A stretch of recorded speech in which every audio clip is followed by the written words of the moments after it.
দুর্ভাগ্যবশত এই সিংহটার চিকিৎসা যদি না হয় তাহলে ও মারা যেতে পারে। আর এটা হলো হাজারটা প্রাণীর মধ্যে প্রথম যাকে আমরা এই ভিডিওতে বাঁচাতে চলেছি। দেখা যাক কিভাবে। আমরা হেলিকপ্টার থেকে স্নাইপার দিয়ে জিরাফদের ভ্যাকসিনেট করব। আমরা সব জিরাফদের ভ্যাকসিনেট করে তবেই এখান থেকে যাব। আমরা সিংহদের উদ্ধার করব একটা জু থেকে যেটা প্রায় ধ্বংস হয়ে গেছে। একে অপরের সাথে যুদ্ধ করে মারা যাবার আগেই রাইনোদের আলাদা করব, যেটা এই রাইনোর আয়ু অনেক বছর বাড়িয়ে দেবে। এবং এরকমই আরো অনেক অবিশ্বাস্য রেস্কিউ যার শুরু হচ্ছে একটা সার্জারি দিয়ে যাই সিংহটার জীবন বাঁচাবে। এ হলো ডক্টর অ্যালেক্স। আমরা এখন কি করতে চলেছি? এই সিংহের টুথ ইনফেকশন আছে যেটা ওর জন্য খুব ক্ষতিকারক, তাই জন্য ওর টুথ ক্যানেল করতে হবে ওর প্রাণ বাঁচানোর জন্য। এই সার্জারিতে দাঁতের ইনফেকশন সারিয়ে ওর জীবন বাঁচানোর চেষ্টা করা হবে। ওর ঠোঁটটা একটু ধরবে তুমি এইভাবে। ও মাই গড, দেখো ওর দাঁতের তো খুবই খারাপ অবস্থা। আর যদি এই ইনফেকশনের চিকিৎসা না করা হয় তাহলে আস্তে আস্তে এই ইনফেকশন ওর হার্টের ক্ষতি করে একদম দেবে। ঠিক। আচ্ছা, ও যদি জেগে যায় তাহলে কি হবে? ও আমার আঙুল কামড়ে দিতে পারে। ও, আর আমার আঙুলটাও। হ্যাঁ, হয়ে গেছে, ও একদম ঠিক আছে। চলো ওকে মুক্ত করো। এখন সিংহটা সুস্থ আর স্বাভাবিক। এখনো এরকম 999টা প্রাণীর জীবন বাঁচানো বাকি। আমাদের পরের মিশন হলো কিছু রাইনোর জীবন বাঁচানো। এই বিশাল জায়গায় আমরা ওদেরকে খুঁজে বার করে ট্র্যাঙ্কুলাইজ করব আর ওদের স্থানান্তর করব। আমরা এখন রাইনোদের খুঁজে বেড়াচ্ছি।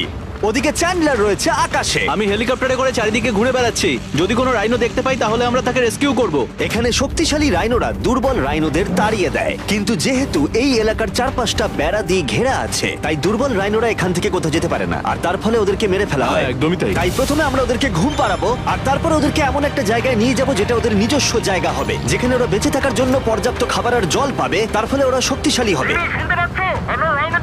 চলো আমরা গিয়ে ওখানে রেস্কিউ করি। ঠিক আছে, ও রাইনো দেখতে পেয়েছে। চলো চলো চলো। তো আমার কাছে ট্র্যাঙ্কুলাইজার গান আছে, আমি এটা মেরে ওকে ঘুম পাড়িয়ে দেবো যাতে আমরা ওকে সুরক্ষিতভাবে ধরতে পারি। আমরা পেরেছি। চ্যান্ডলার রাইনোকে হিট করেছে। চলো চলো।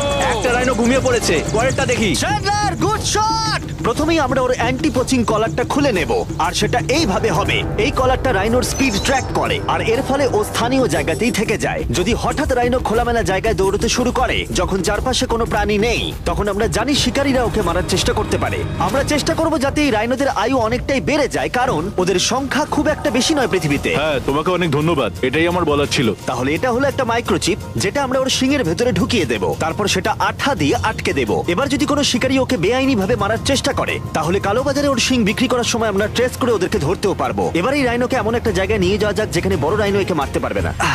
আমি জানি এটা দেখে বড় অদ্ভুত লাগছে, কিন্তু এটা এই রাইনোর আয়ু অনেকটাই বাড়িয়ে দেবে। চলো ওকে ভেতরে ঢোকাও, এটা তোমার ভালোর জন্যই। ভিতরে ঢোকো। আমরা এমন একটা সুরক্ষিত জায়গায় এখন রয়েছি যেখানে এই রাইনোকে কেউ তাড়াবে না আর মেরেও দেবে না। ঠিক আছে, আমরা এখন থেকে ওকে হিপো বলে ডাকবো। হিপো? ও তো রাইনো। হ্যাঁ, কিন্তু ওর নাম হিপো। ওকে আমি ডাকবো হিপো দ্য রাইনো। ঠিক আছে। ঠিক আছে, হিপো দ্য রাইনো, তোমার জীবন ভালো কাটুক। আমাদের এখনো অনেক প্রাণীদের জীবন বাঁচাতে হবে। আর অন্যদিকে আমার বন্ধুরা যখন দুটো ছোট রাইনোর জীবন বাঁচালো, তখন এদিকে আমরা নজর দিলাম একটু লম্বা প্রাণীর দিকে, জিরাফস। নাও ভ্যাকসিন। আমরা ওদেরকে ভ্যাকসিন শুট করলাম। দারুণ। রাইনোদের ট্র্যাঙ্কুলাইজ একটু আলাদা ছিল, কারণ এই হাই পাওয়ার্ড এয়ার রাইফেলগুলো এই জিরাফের শরীরে একটা বড় সিরিঞ্জ ঢুকিয়ে দেয় যেটাতে রয়েছে জীবন বাঁচানোর ওষুধ। তোমাদের ভ্যাকসিন এনজয় করো, দিন তোমাদের ভালো কাটুক। ওরা পালাচ্ছে কেন? আমরা তো ওদের জীবন বাঁচাচ্ছি। এই গোটা ভিডিওতে আমরা হাজারেরও বেশি প্রাণীদের জীবন বাঁচাবো, কিন্তু আমার মনে হয় জিরাফদের এটা কেউ বলেনি, কারণ ওরা এটাকে আরো কঠিন করে তুলছিল। জিরাফ, আমি তোমাকে ভ্যাকসিনেট করার চেষ্টা করছি, এটা তোমার জন্য ভালো। সত্যি বলছি জিরাফ, ভ্যাকসিনটা নিয়ে নাও। আরে ও তো অনেকটা দূরে চলে গেল। মনে হচ্ছে আমাদের ট্যাকটিক্স এবার বদলাতে হবে। যেহেতু এই অঞ্চলটা আয়তনে বিশাল, তাই এটাই হলো সবচেয়ে সহজ পথ যাতে ওরা ভ্যাকসিনেট হয়। যদি ওখানে জিরাফদের কোনো কঠিন অসুখ হয় তাহলে কি ওরা মারা যেতে পারে? হ্যাঁ, 100% ওরা মরে যাবে। তাই নাকি? ও মাই গড, চলো আরো জিরাফের প্রাণ বাঁচানো যাক। ওই দেখো, ওখানে আরেকটা রয়েছে। আর সব জিরাফদের ভ্যাকসিনেট না করে আমরা এখান থেকে যাব না। যদিও এখানে বাতাস অনেকটা বড় প্রতিবন্ধকতা। তুমি এখন ওষুধ পেয়ে গেছো, ভালো থেকো। আমি আরো সাহায্য চাইলাম যাতে যতটা বেশি সম্ভব প্রাণীদের আমরা বাঁচাতে পারি।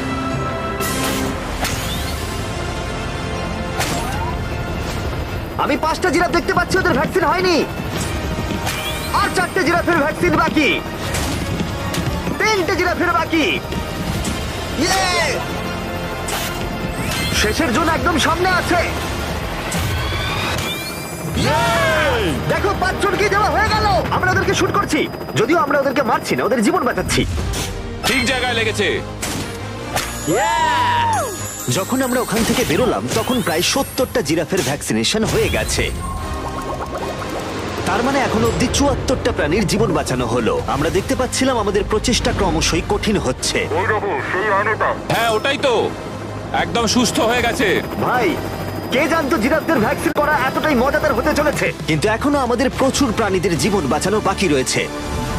তাই আমরা সাউথ আফ্রিকায় কাজ সম্পূর্ণ করে চলে গেলাম ইউক্রেনে, যেখানে যুদ্ধ জুগুলোকে ধ্বংস করে দিয়েছে, যেখান থেকে লায়নদের উদ্ধার করে মেকশিফট শেল্টারে রাখা হয়েছে। কিন্তু যেহেতু এখনো যুদ্ধের আশঙ্কা রয়েছে, আমরা ওদেরকে অন্য জায়গায় উড়িয়ে নিয়ে যাব। তাই আমরা এই বিশাল কার্গো প্লেনটা নিয়ে এসেছি, যাতে আমরা ইউক্রেনের সীমানার বাইরে এই প্রাণীগুলোকে উড়িয়ে নিয়ে যেতে পারি। ওরা এই প্লেনটা দখল করে নিয়েছে, এখানে আর কোনো সিট নেই। 3টে লায়নই এই প্লেনে ফার্স্ট ক্লাস টিকিট পেয়েছে। আর ওয়াইল্ড লাইফ কনজারভেশনিস্ট অ্যান্থনি পেনিস্টনের সাহায্যে আমরা ওদেরকে 7000 মাইল দূরে সাউথ আফ্রিকায় উড়িয়ে নিয়ে গেলাম, এই অভয়ারণ্যে, যার নাম লায়ন ওয়াচ, যেখানে লায়নরা প্রায় 14 একর মুক্তাঞ্চলে স্বাধীনভাবে ঘুরে বেড়ায়। ওইখানে একটা বিশাল বড় বাঘ রয়েছে। আর ম্যাচ, ওটা একটা সিংহ। ও আচ্ছা। গেটটা বন্ধ করো। অ্যান্থনি প্রথম লায়নকে মুক্ত করবার পরে বাকি দুটো লায়নকে মুক্ত করতে হবে ম্যাচকে। কি, আমাকে এটা করতে হবে? হ্যাঁ, তুমি রেডি? আমি রেডি। চলো করা যাক। চলো। ও মুক্ত। এই লায়নরা এখন যুদ্ধের বিপদ থেকে সম্পূর্ণ মুক্ত, আর ওরা স্বাধীনভাবে এখন আফ্রিকার জঙ্গলে ঘুরে বেড়াতে পারবে। এর পাশাপাশি সমস্ত প্রাণীদের জীবন বাঁচানোটাই গুরুত্বপূর্ণ। এই ভিডিওটা সম্পূর্ণ হবে না যদি না আমরা 100টা কুকুরের জীবন বাঁচাতে পারি। বেশিরভাগ ডগ শেল্টারগুলোই প্রায় ভর্তি, আর যদি এখানে ওরা দীর্ঘ সময় ধরে নিজস্ব বাড়ি না পায়, তাহলে ওরা জায়গার অভাবে একে অপরকে মেরে ফেলতেও পারে। প্রতি 5 মিনিট অন্তর একটা করে কুকুর এই অ্যানিমাল শেল্টারগুলোর মধ্যে মারা যায়। তাই এখনই আমরা 100টা কুকুরের অ্যাডাপ্টেশনের ব্যবস্থা করব। কেমন আছো বলো? হ্যাঁ ভালো ও আছি। হেই, তোমাকে আমার পছন্দ হয়েছে। তাহলে তুমি কুকুর নেবে? কি ধরনের কুকুর তোমরা খুঁজছো? আমরা একটা ছোট্ট বাচ্চা খুঁজছি। ও, একটা ছোট্ট কুকুর। দেখো ও তোমার কাছে আসতে চাইছে। পছন্দ হয়েছে? আ, পাপ্পিকে হাই করো। তাহলে একে তোমরা অ্যাডাপ্ট করছো? হ্যাঁ। তুমি এই কুকুরটার সাথে রোজ খেলবে তো? হ্যাঁ। আর ওকে খুব ভালোবাসবে? কথা দাও। ঠিক আছে, একটা হলো, আরো 99টা বাকি রয়েছে। আসলে তোমরা হয়তো জানো না, কিন্তু একটা কুকুরের স্বাস্থ্যের যত্ন নেওয়াতে অনেকটাই টাকার প্রয়োজন পড়ে, আর দুর্ভাগ্যবশত কিছু মানুষ সেটা অ্যাফোর্ড করতে পারে না। ওকে ভালো লেগেছে। হাই।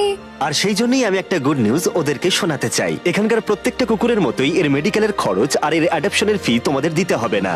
ও ওয়াও। হ্যাঁ, তোমরা একে সম্পূর্ণ বিনামূল্যে বাড়ি নিয়ে যেতে পারো। ও মাই গড। Thank you. কোনো থ্যাংক ব্যাপার ইউ। নয়। এটা দেখতে সত্যি খুব দারুণ লাগে যে অনেক কুকুর তাদের নিজেদের বাড়ি খুঁজে পাচ্ছে। তুমি এদেরকে কি করে না বলবে বলো তো? খুব কিউট। কতদিন ধরে কুকুর খুঁজছো? 3 থেকে 4 মাস হলো। ও একদম ঠিক আছে। ও সত্যি খুব সুন্দর। তোমরা একে বাড়িতে নিয়ে যাবে? হ্যাঁ। আমি এটাই শুনতে চাইছিলাম। ব্রিয়ানাকে adopt করা হয়েছে। তোমরা দুজন ওর খেয়াল রাখবে তো? হ্যাঁ। আরো অনেক কুকুর নিজের বাড়ি খুঁজে পাচ্ছিল, কিন্তু বাচ্চা কুকুরদেরই বেশিরভাগ মানুষ অ্যাডপ্ট করছিল। তার ফলে বয়স্ক কুকুররা অবহেলিতই থাকছিল। যেমন ব্লু, এই কুকুরটার বয়স 10 বছর। এখনো সে একজন ভালো মালিকের অপেক্ষায় রয়েছে। আমরা একটু বয়স্ক কোনো কুকুর ও, খুঁজছি, কি কারণ cute! আমরা খুব এনার্জেটিক কাউকে চাইছি না। তোমরা ব্লুকে দেখতে পারো। কেমন লাগছে? হাই। আমার ওকে কেমন খুব আছো পছন্দ তুমি? হয়েছে। ও কিভাবে তাকাচ্ছে দেখো। ও তো কিউট। ও তোমাদের সাথে খুব ভালো থাকবে। Thank you so much. কিন্তু আমাদের কাজ এখনো শেষ হয়নি। যত দিন যেতে লাগলো আমরা দেখতে পাচ্ছিলাম প্রচুর কুকুর তাদের ভালোবাসার বাড়ি খুঁজে পাচ্ছিল। ওকে তোমরা নিচ্ছ? হ্যাঁ নিচ্ছি। দারুণ ব্যাপার। আর খুব তাড়াতাড়ি আমরা 100 জন কুকুরের জীবন সুরক্ষিত করলাম। প্রত্যেকটা পরিবার প্রতিশ্রুতি দিয়েছে যে ওদেরকে একটা সুন্দর জীবন উপহার দেবে। এরপরে আমরা এক্সোটিক মিনিয়েচার হর্সদের জীবন সুরক্ষিত করলাম, কারণ এই সমস্ত ছোট ঘোড়াদের নিলামে বিক্রি করা হয় এদের মাংস খাবার জন্য। আর আমি দুঃখিত, কিন্তু এই সমস্ত মিষ্টি প্রাণীদের আর আমি এভাবে মরতে দেব না, তাই আমি এদেরকে কিনে নিয়েছি। আর আমরা এই প্রত্যেকটা ঘোড়াকে ওদের বাড়ি খুঁজে দেব। ও এক্সকিউজ মি, সব ঘোড়াগুলো এখানে রয়েছে। ও তোমার ও, ভালো একে লাগছে? ভালো লেগেছে। তোমাদের আরো ঘোড়া চাই? না, আমার কাছে বাড়িতে একটা আছে। তার মানে তোমরা ঘোড়া অ্যাডাপ্ট করছো এর জন্য? একদমই তাই। ও তাই নাকি? যাতে ও বড় হয়ে ঘোড়ায় চাপতে পারে। ও তোমার পছন্দ হয়েছে? খুব ভালো। একে কারোর অপছন্দ কি করে হতে পারে? আমি চাই এবার ঘোড়াগুলো নিজেরাই ডিসিশন নিক যে ওরা গাড়িতে উঠবে কিনা। দেখি একটু চেষ্টা করি। আমি তোমাদের 10,000 করে দেবো যদি তোমরা গাড়িতে ওঠো। ও এটা দেখো, ওদের দেখো। এটা দেখো, এটা কাজ করেছে। তোমরা এখানে একজনকে অ্যাডপ্ট করতে এসেছিলে আর এখন দুজনকে নিয়ে যাচ্ছ। একে পটেটো চিপসের মতো দেখতে। এদের খাওয়া যাবে না। ঠিক বলেছো। আসলে আমি আরেকটাকে বাড়ি নিয়ে যেতে চাই না, কিন্তু তাও আমি না বলবো না। তাহলে কি তোমাদের আরেকটা লাগবে? আসলে থাক। 2 সপ্তাহ আগে এরা প্রায় বলি হতে যাচ্ছিল আর এখন ওরা ভালোবাসার বাড়ি খুঁজে পেয়েছে। এদেরকে তোমাদের পছন্দ হয়েছে তো? হ্যাঁ। ও দেখো এটা কত সুন্দর। চলো। এটাই এই ভিডিওর উদ্দেশ্য। আর আমাদের শেষ 3টে ঘোড়া অ্যাডপ্ট হয়ে যাওয়ার পরে কি মিষ্টি ঘোড়াটা, তাই না? হ্যাঁ। আমরা 4টে গাধাকে ওদের বাড়ি খুঁজে দিলাম যেখানে ওরা একসাথে থাকবে। আর এখন আমরা বিশ্বের সবথেকে বড় পাখিকেও ওর বাড়ি খুঁজে দেব। এখন আমরা আছি মায়ার অ্যানিমাল স্যাংচুয়ারিতে। আর আমার মনে হয় এটা ভাবতে খুব অবাক লাগবে, কারণ ও ফান্ড তৈরি করে একটা 24/7 টুইচ লাইভ স্ট্রিমের মধ্য দিয়ে, যেখানে তোমরা প্রাণীদের প্রয়োজনীয় জিনিসের জন্য ডোনেট করতে পারো। আর এই লাইভ স্ট্রিমে ডোনেট করা টাকা দিয়ে অনেক পশু পাখিদের যত্ন নেওয়া হয় আর এই বিশাল স্যাংচুয়ারির দেখভাল করা হয়, যেখানে প্রচুর বন্য প্রাণী আছে যাদের দেখভাল করার জন্য মায়া নিজের গোটা জীবনটাই উৎসর্গ করেছে। এসো, তোমরা ভেতরে এসো। ওই দেখো, ওই ওপরে মোমো বসে আছে। মোমো মোমো তো খুব মিষ্টি। ও স্ক্রিন পছন্দ করে। তোমার কাছে ফোন থাকলে ওকে দেখাতে পারো। তোমরা শুধু আমাদের ভিডিও পছন্দ করে তাই নয়, তার সাথে বাদররা করে দেখছি। ও সত্যিই অদ্ভুত। এ হলো উইনি দ্য মু, এই স্যাংচুরির ফান্ড জোগাড় করতে, যেটা হলো একটা নন প্রফিট অর্গানাইজেশন। উইনি দ্য মু 24/7 লাইভ স্ট্রিমে সর্বদা থাকে। আর তোমরা যদি ডোনেট করো যেমনটা আমি করলাম, তাহলে এরা ওর ভালো যত্ন নেবে আর ও ভালো ভালো খাবারও পাবে। এটা খুবই ভালো যে ও একটা দারুণ উপায় পেয়েছে এই স্যাংচুরিকে দেখভাল করার জন্য। এটা কিন্তু সত্যি দারুণ। হ্যাঁ, সত্যিই দারুণ। এবার আমাদের এখানে আসার কারণটা বলি। স্টম্পি নামের এমু, কি খবর? কেমন আছো স্টম্পি? স্টম্পি এখানে গরু, ঘোড়া আর ডঙ্কিদের সাথে থাকে। আসলে আমি তোমাদেরকে বলে রাখি, স্টম্পি বিশ্বাস করে ও নিজে একজন ঘোড়া, যেটা আসলে ভালো নয়, কারণ ও ঘোড়াদের খাবার খাচ্ছে। যে কারণে আমি আর লোজ মায়ের সাথে পার্টনারশিপ করে একটা এমন স্যাংচুয়ারি তৈরি করব। এটা এখনো তৈরি হয়নি, কিন্তু তৈরি হয়ে গেলে দারুণ লাগবে।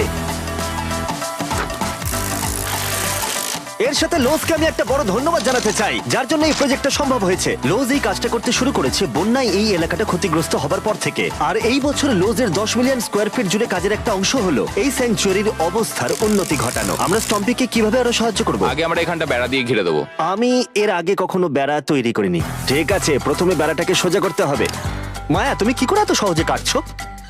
মায়া, তোমার সামনে আমাকে দুর্বল লাগছে। যখন এখানে কোনো প্রয়োজন পড়ে লোজ সাহায্য করতে এগিয়ে আসে, এমনকি স্টম্পির জন্য বেড়া তৈরি করতে হলে। আমরা এখানে গাছটা পুঁতবো, একটা গর্ত করো। হ্যাঁ, Yes, ma'am. এখানে। তোমাকে একটা অবলং শেপ বানাতে হবে। আর একটা প্রশ্ন, এই অবলংটা আসলে কি? হট ডগের মতো। ঠিক আছে, আমি বুঝতে পেরে একদম। গেছি। ভালো করে খোঁড়ো, এটা হচ্ছে না। এটা খুব ভালো। ভালো করে মাটি বার করো, তারপর এটা পুঁততে হবে এইভাবে। আর যদি তোমরা জানতে চাও লোজ কিভাবে তার সাহায্যের হাত বাড়িয়ে দেয়, তাহলে ডেসক্রিপশনের লিংকে ক্লিক করো অথবা এখানকার ওয়েবসাইটে যাও, আর সেটা এক্ষুনি। এবার আমরা দেখবো স্টম্পির জন্য নতুন বাড়ি কেমন হতে পারে, আর ওর সাথে ওর নতুন গার্লফ্রেন্ডেরও পরিচয় করে দিই। তুমি এখন মুক্ত। তোমার নতুন বাড়ি তোমার কেমন লাগছে বলো স্টম্পি? আমি শুনেছি তোমার গাছ ভালো লাগে, তাই আমরা বেড়ার চারপাশে প্রচুর গাছ রেখেছি। হাই, তোমার কেমন লাগছে? ও ঠিক আছে, তার মানে ভালো লেগেছে। আমরা তোমার জন্য এমন একটা বাড়ি তৈরি করেছি যেখানে ঘোড়ার বিপদ শুধু নেই তাই নয়, তোমার জন্য একজন বন্ধু আছে। এই জায়গায় অনায়াসে থাকতে পারবে 2টো এমো। ওর নাম দিতে পারি? হ্যাঁ। তুমি না এভাবে না, বললে ঠিক কেন? আছে, তুমি নাম দিতেই পারো। আমরা এই এমোর নাম দিতে পারি নোলানের মা। হ্যাঁ, সত্যি হ্যাঁ ঠিক আছে, ওকে বার করো। এই নামটা ওর ভালো লাগবে। এর মানেটা কি? হ্যাঁ, এটা মানে হলো নোলানের মা। হাই। হাই নোলানের মা। ঠিক আছে, ও এখন মুক্ত। Yay! Yes! কিন্তু শেষ করার আগে আমরা এখন রয়েছি উলফ স্যাংচুয়ারিতে, যেটা মায়া তৈরি করতে চায়। তোমার চোখের কাপড় খুলে ফেলো। আর উলফ স্যাংচুয়ারি গড়ে তুলতে আমরা এখন তোমাকে দিতে চাই $50,000 ডোনেশন, যাতে তোমাদের কাজটা আরো সহজ হয়। এই বছরের শুরুতে মায়ার অ্যানিমাল স্যাংচুয়ারি টেক্সাসের বন্যায় অনেকটাই ক্ষতিগ্রস্ত হয়েছিল, আর সত্যিই এটার পুনর্গঠনের দরকার ছিল। কিন্তু লোজকে ধন্যবাদ, মায়া এখন সহজেই তার উলফ স্যাংচুয়ারি গড়ে তুলতে পারবে। এটা সত্যিই দারুণ। Thank you so much. এরপরে আমরা দুজন সি লায়ন্সের জীবন বাঁচাবো, যার শুরু হবে রকিকে দিয়ে, দুর্ভাগ্যজনকভাবে যার মাথায় বুলেট লেগেছিল। এই ভিডিওটা অ্যানিম্যাল সেভিং নিয়ে, আর আমরা রকির সমস্ত খরচের দায়িত্ব নিচ্ছি। Thank you so much. Surgery হবার পর সুস্থ হতে ওর একটু সময় লেগেছিল। এদিকে গার্ট্রিউড, ও হ্যালো, আমাদের অন্য সি লায়ন, যে মুক্ত হবার অপেক্ষায় ছিল, যে এর আগে একটা নেটে আটকে পড়ে ভয়ঙ্করভাবে আহত হয়েছিল এবং মরতে বসেছিল। চলো গাট্রিউডকে মুক্ত করি। রেডি? রেডি, ঠিক আছে। 3, 2, 1, গো! ও, ওকে দেখো কত ও খুশি। কি আনন্দিত, দেখো একবার। ও সমুদ্রের আওয়াজ শুনতে পাচ্ছে। ওকে দেখো। দেখো, ও চলে যাচ্ছে। ও সমুদ্রের দিকে চলে যাচ্ছে। কিভাবে যাচ্ছে দেখো। দারুণ! তুমি মুক্ত। তুমি মুক্ত গাট্রিউড। ইয়ে, দারুণ! এখনো পর্যন্ত 800 প্রাণীদের জীবন বাঁচানো বাকি, তাই এবার আমাদের দ্রুত কাজ করতে হবে। এবার আমরা অ্যামাজন রেন ফরেস্টে কাজ করলাম, যেখানে আমরা মিঙ্গালজ অ্যান্ড স্যাংচুয়ারিতে 200 জনেরও বেশি প্রাণীকে আমরা বন্য জীবন ফিরিয়ে দিলাম। এখন আমাদের কাছে আছে একটা অ্যান্টিটার। সত্যি বলতে এখানে আমরা এরকম লুপ্তপ্রায় প্রাণীগুলোকে পাই। ও মাই গড, ও খুব ছোট্ট আর মিষ্টি। ওপরে ওঠে আস্তে আস্তে। বাই। এই প্রাণীরা ও উঠছে।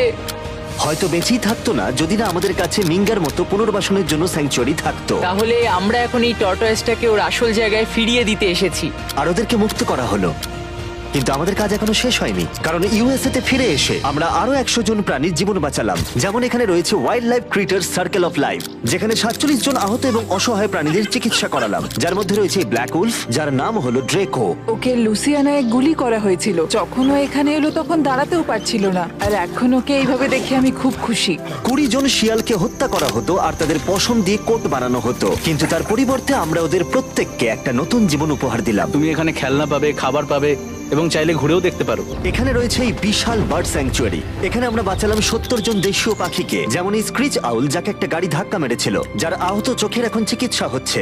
আমরা চেষ্টা করেছি যে ও যেন একটা চোখে খুব ভালোভাবে দেখতে পায়। আর সৌভাগ্যবশত প্যাঁচারা শুধুমাত্র হ্যাঁ, একটা একদম। চোখ দিয়েও সার্ভাইভ করতে পারে। আমরা 42 জন আহত এবং অবহেলিত হোয়াইট টেল ডিয়ারেরও চিকিৎসা করালাম, চলো হরিণ। যার মধ্যে এই ডিয়ার সুস্থ হয়ে উঠে আবার হাঁটতে ও খাবার খেতে শুরু করলো। জর্জিয়াতে আমরা 85 জন প্রাণীর জীবন বাঁচালাম। এই মিসিসিপি কাইট পুনরায় উঠতে সক্ষম হলো। আর নিউ ইয়র্কে টার্টল রেস্কিউ করে আমরা আলাদা আলাদা 48 জন টার্টলকে বাঁচালাম, যার মধ্যে একে আমরা সুস্থ করে আগের স্বাভাবিক জীবনে ফিরিয়ে দিলাম, যেটা হলো স্কেট পার্ক।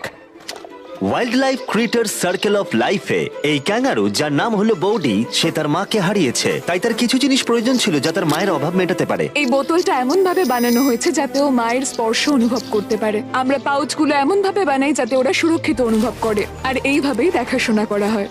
এর পাশাপাশি ওয়ার্ডল অন ইনে একটা ডাক, যার নাম মার্জারি, সে তার ঠোঁট হারিয়েছিল একটা টার্টেলের আঘাতে। আর আমরা ওকে ডক্টর চেস্টারের কাছে নিয়ে গেলাম। সে চিকিৎসা না করলে ও কখনোই সুস্থ হতে পারতো না। এছাড়া আমরা অন্য 46 জন পাখিকেও সাহায্য করলাম। এই সমস্ত স্পেশালাইজড মেডিকেল ট্রিটমেন্টস আর রিহ্যাবিলিটেশন টেকনিকের জন্য ওকে দেখো। অনেক টাকার প্রয়োজন ছিল, তাই আমরা গোটা দেশ জুড়ে 4টে আলাদা অর্গানাইজেশনকে সাহায্য করলাম, যাদের সর্বমোট 212 জন প্রাণীর সাহায্যের জন্য অর্থের প্রয়োজন ছিল। এই সমস্ত অসাধারণ প্রাণীদের দিকে ফিরে তাকালে আমরা তোমাদের ধন্যবাদ জানাতে চাই, তোমাকে ভিউয়ারদের, আমাদের এরকম একটা সুযোগ করে দেবার জন্য। আমরা 1000 জন প্রাণীর জীবন বাঁচালাম, কিন্তু আমাদের কাজ এখনো শেষ হয়নি। যদি তোমরা চাও আমরা আরো 1000 জন প্রাণীর পাশে দাঁড়াই, তাহলে এই ওয়েবসাইট ভিজিট করো। চলো এই সমস্ত প্রাণীদের জীবন সুরক্ষিত এবং স্বাভাবিক রাখতে একসাথে কাজ করি। রাকিব, তোর ক্যাম্পাসে যাওয়ার সময় হয়েছে। ওকে রাকিব, আজকে তোর বাজারের ডে, বাজারও যা। রাকিব, বাড়িতে আগুন লাগছে, ওঠ। রাকিব, পাশের বাসার বারান্দায় সুন্দরী মাইয়া আইছে রে।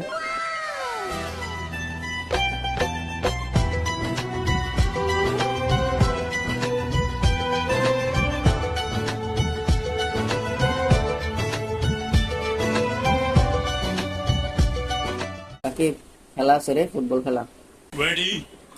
চল। রাকিব, আন্দোলন হইতেছে, তাড়াতাড়ি এবার আন্দোলনে যাই। জয় বাংলা জিতবে আবার। রে নয়, তরি কইতেছে নয়। হ্যাঁ বল।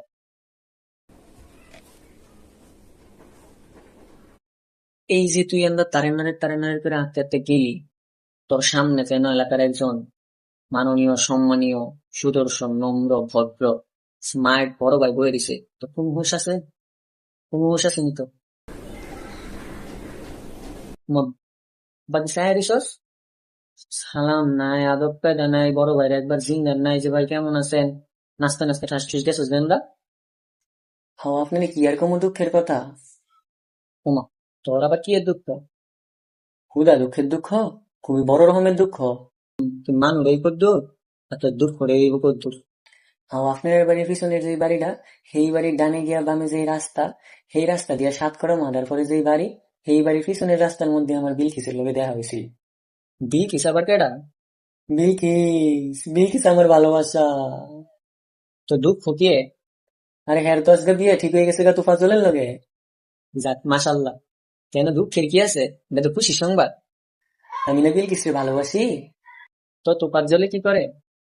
তোফাজ্জলে বিলকিসরে বিয়া করে তোফাজ্জলে আবার তোরে বিয়া করে কেন? তোফাজ্জলে আমারই বিয়া করবো কইতো? তোফাজ্জলে বিলকিসরে বিয়া করে? বিলকিসে কারে বিয়া করে? বিলকিসে তোফাজ্জলরে বিয়া করে। তো তুই কারে বিয়া করস? আমি বিলকিসরে ভালোবাসি। ও ভালোবাসি, তো গলায় দাও ফাঁসি।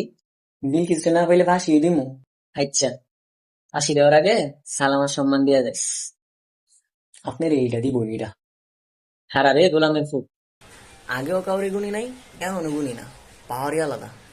যুদ্ধ করলাম আমরা আর পাওয়ার দেয় ছাত্র দল। সুযোগে খালি পায়ালে, সুযোগে পাইলে এটিকেও বইটা দিমু। দেশ চালাই আমরা আর নাটক করতেছে হেরা। ক্ষমতা হস্তান্তরের আগেই দিয়ে কি অবস্থা। বাহ বাহ বাহ। যেই জায়গায় জনতাই আমরা, সেই জায়গায় ক্ষমতা দিয়ে কি করবো? ক্ষমতা না জনতা, অলওয়েজ জনতা। আগেও কাউরে গুনি নাই, এমনও গুনি না, পাওয়ারই আলাদা। তারেক রহমানকে একজন ভালো মানুষ বলেই জানি। মাঙ্গের নাতি অজু করছিস নি? আমরা ক্ষমতা দখল করতে আসিনি, জনগণের ক্ষমতা জনগণকে ফিরিয়ে দিতে এসেছি। আগেও কাউরে গুনি নাই, এমনও গুনি না, পাওয়ারই আলাদা। জায়গা মতো খালি পায়ালই, একবারে বিন্দায় দিমু। ক্ষমতাশালী ধরে দেখা দিছি, আর তোরা তো এসে চুপ করে আসতো দিন। কাউরে গ্রেফতার করার আগে অবশ্যই আমাদের পারমিশন নিতে হইব, নাইলেই থানা ঘেরাও। কারণ আমরা আগেও কাউরে গুনি নাই, এখনো গুনি না, পাওয়ারই আলাদা। ভাই, পাওয়ারের খালি ঘর, যা কেলেঙ্কারি করছেন সব তো ওয়েবসাইটে দিয়ে দিছে। কি কস? শিবিরের উপরে চাপাইতে দোষ? আয়ো, আমরা দোষ নিতাছি। ক্ষমতায় যারা ছিল তাদের অবস্থায় কি করলাম, আর তোমরা এসে লাগতা। ছাত্রলীগ ভয়ানক রূপে ফিরে আসবে এবং সব মনে রাখা হবে, কাউকে ছাড় দেওয়া হবে না। ধর তো হালারে। সবাই মনে রাখবেন, আমরা আগেও কাউরে গুনি নাই, এখনো গুনি না, পাওয়ারই আলাদা। লাইক কমেন্ট শেয়ার না করলে পাওয়ার আপনারও দেখাবো।